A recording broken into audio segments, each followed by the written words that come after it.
যে তেলটা দেখতে পাচ্ছ, এই তেলটা হচ্ছে চুলের স্বাস্থ্যের জন্য খুবই উপকারী, চুলের গ্রোথের জন্য খুবই উপকারী। তোমরা আমার চ্যানেলটা সাবস্ক্রাইব করবে, শুধু বিয়ে করলে হবে না।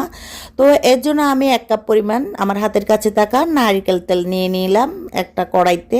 তারপর নিয়ে নিলাম 1 মুঠো পরিমাণ হচ্ছে মেহেদি পাতা, জবা ফুলের পাতা, তারপর কারি পাতা, কয়েকটা হচ্ছে আমলকি তেতলিয়ে দিয়ে দিলাম। তারপর হচ্ছে দিয়ে দিলাম হচ্ছে কাঁচা হলুদ। তো এখানে চুলার আঁচটা খুবই লো করে দিয়েছি, নেড়ে চেড়ে রান্না করব আর কি জিনিসটা। তো এক পর্যায়ে এসে মেথি 1 চা চামচ পরিমাণ ধুয়ে দিয়ে দিব। তো ধুয়ে মেথি দিয়ে দিলাম। এটা দেওয়ার পরও লো আছে, একটু নেড়ে চেড়ে রান্না করব, আঁচটা খুবই লো থাকবে। এক পর্যায়ে দেখবে পাতা সব একদম পুরা হয়ে গেছে, এরকম ভাজা ভাজা হয়ে গেছে, একদম মচমচে। তখন চুলার আঁচটা বন্ধ করে ঠান্ডা করে এই যে এরকম সুতির কাপড়ে নিয়ে তারপর ছেঁকে নেবে আর কি তেলটা। তো আমি ছেঁকে নিলাম। তারপর চুলে দিয়ে 2-1 ঘন্টা রেখে শ্যাম্পু দিয়ে গোসল করে ফেলবে, খুবই উপকারী।